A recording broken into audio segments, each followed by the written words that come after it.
की शुरुआत एक खूबसूरत पहाड़ी गांव से शुरू होती है। यहाँ माया नाम की लेडी रहती थी। माया का गांव इतना खूबसूरत था कि अक्सर ही बाहरी लोग गांव में घूमने आते रहते थे। आज भी दो बाहरी लोग घूमने आए थे और माया ने दोनों को देख लिया था। माया सुबह होते ही अपने काम करने लग जाती थी। वह हमेशा ही सबसे पहले प्रार्थना करती थी। आज भी वह अपनी प्रार्थना कर ही रही थी कि इसी बीच एक बंदा उसके पास आता है। इस बंदे का नाम सीमू था और माया पर उसकी गंदी नजर थी। माया को सीमू बिल्कुल भी पसंद नहीं था, इसलिए वह उससे ज्यादा बात भी नहीं करती थी। प्रार्थना के बाद माया नदी के किनारे बैठकर कपड़े धोने लगी। इसी बीच दोनों बाहरी लोग उसके पास आते हैं और उसे काली पहाड़ी का रास्ता पूछते हैं। बाहरी लोगों में एक लड़का और एक लड़की थी। माया दोनों को काली पहाड़ी का रास्ता बताती है, जिसके बाद वह दोनों पहाड़ी की तरफ बढ़ने लगते हैं। उनके जाने के बाद माया फिर से कपड़े धोने लगी। वह गांव के लोगों के कपड़े धोती थी और बदले में उनसे पैसे लेती थी। दूसरी तरफ दोनों बाहरी लोग एक वीरान सी जगह पर पहुंच गए थे और मौका देखकर एक दूसरे का पानी निकालने लग जाते हैं। माया भी कपड़े धोकर अपने घर जा रही थी।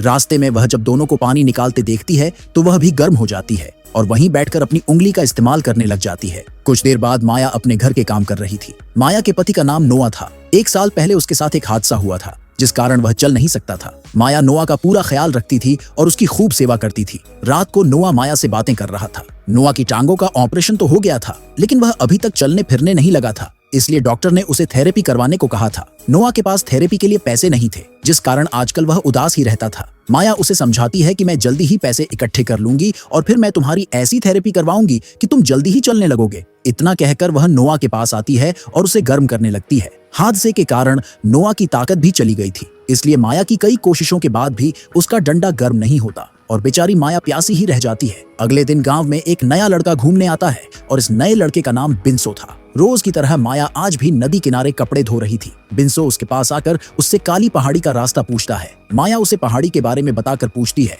कि क्या तुम्हारे साथ कोई नहीं है। बिंसो बताता है कि मेरी कोई लवर नहीं है, इसलिए मैं अकेला ही घूमने आया हूँ। इतना कहकर वह माया को एक एनर्जी बांट देता है और माया को वह बेहद पसंद आती है। बिंसो अब जैसे ही चलने लगा तो माया भी उसके साथ चलने को तैयार हो जाती है। बिंसो जिस तरफ जाने वाला था उसी रास्ते पर माया का घर था, इसीलिए वह बिंसो के साथ चलने लगती है। थोड़ी देर चलने के बाद माया के पैर में मोच आ जाती है, जिसके बाद बिंसो उसे संभालने लग जाता है। वह जल्दी जल्दी माया की मोच निकाल देता है। बिंसो ने माया को छुआ था, जिस कारण वह गर्म हो गई थी। बिंसो भी मौका देखकर उसकी गुफा में धमाके करने लग जाता है। अगली सुबह माया एक बंदे का हिसाब किताब कर रही थी। बंदे के जाते ही बिंसो उसके पास आता है। माया उससे पूछती है कि तुम मेरे घर तक कैसे पहुंचे। बिंसो बताता है कि मैंने गांव वालों से तुम्हारा घर पूछा। बिंसो को माया से प्यार हो गया था, इसलिए वह यहाँ पहुंचा था। माया उसे बताती है कि मैं शादीशुदा हूँ और मेरा पति घर में है। उसकी बात सुनकर बिंसो हैरान हो गया। माया उसे यह भी बताती है कि मेरा पति चल नहीं सकता, इसलिए मुझे उसका ख्याल भी रखना पड़ता है। ये सुनते ही बिंसो उसे बताता है कि मैं शहर में थेरेपी करता हूँ और मैं तुम्हारे पति की मदद कर सकता हूँ। बिंसो की बात सुनते ही माया उसे अंदर लाती है और अपने पति नोवा से मिलवाती है।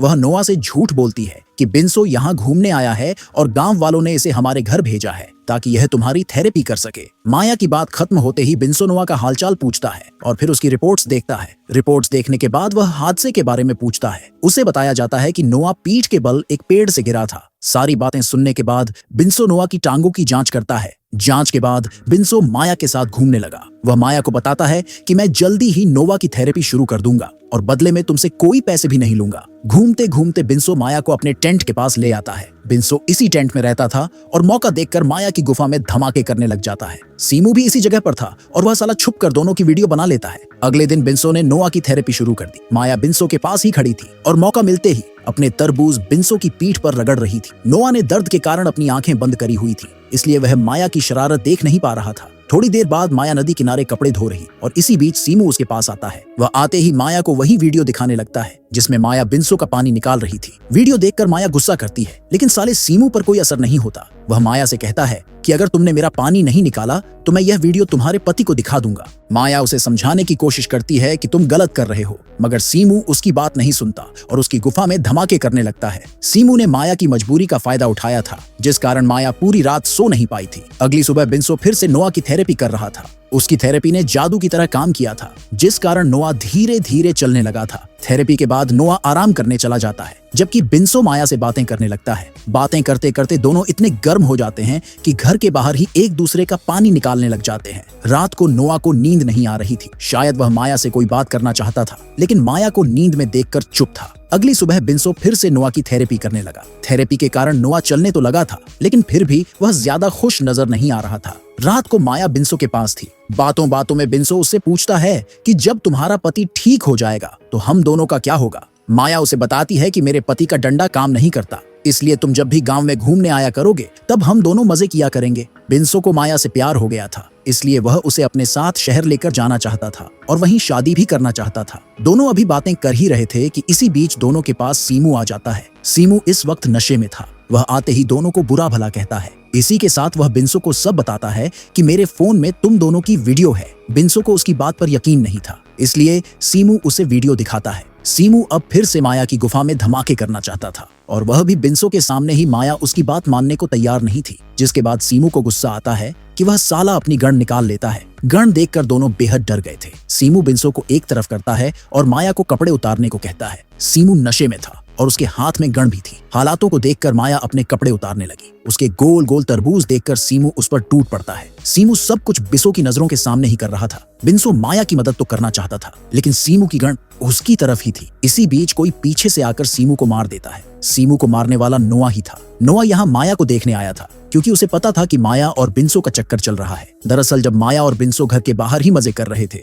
उसी वक्त बिन्सो ने दोनों को देख लिया था। माया को बिन्सो के साथ देखकर वह दुखी तो बहुत होता है, लेकिन माया की खुशी के लिए वह चुप कर जाता है। बिन्सो में ताकत नहीं थी, वह चाहकर भी माया की प्यास नहीं बुझा सकता था, इसलिए उसे बिन्सो के साथ देखकर भी खुश था। नोआ ने दोनों को बता दिया था कि मुझे सब कुछ पता है, लेकिन मैं माया की खुशी के लिए चुप था। नोआ के मुंह से सच जानकर दोनों बेहद शर्मिंदा होते हैं। दोनों को पता था कि उनसे गलती हुई, इसलिए दोनों अपनी गलती सुधारना चाहते थे। अगली सुबह बिन्सो अपने घर जाने वाला था। जाने से पहले वह नोआ से माफी मांगता है, क्योंकि उसने उसकी बीवी के साथ चक्कर चलाया था। बिन्सो के माफी मांगने के बाद न तो नोआ कुछ बोलता है और न ही माया कुछ बोलती है। दोनों को चुप देखकर जैसे ही बिन्सो जाने लगा तो नोआ उसे रोककर कहता है कि तुम्हारे कारण मैं चलने लगा, इसीलिए मैं तुम्हारा धन्यवाद करता हूँ, लेकिन आज के बाद यहाँ कभी मत आना और ना ही कभी माया से मिलने की कोशिश करना। नोआ की बात सुनकर बिन्सो कुछ नहीं बोलता, क्योंकि वह उसकी बात मानने को तैयार था। वह नोआ से हाथ मिलाता है और फिर वहां से जाने लगता है। उसके जाते ही माया नोआ का धन्यवाद करती है, क्योंकि उसने उसकी गलती माफ कर दी थी। वह समझ गई थी कि उसे दुनिया का सबसे अच्छा पति मिला है,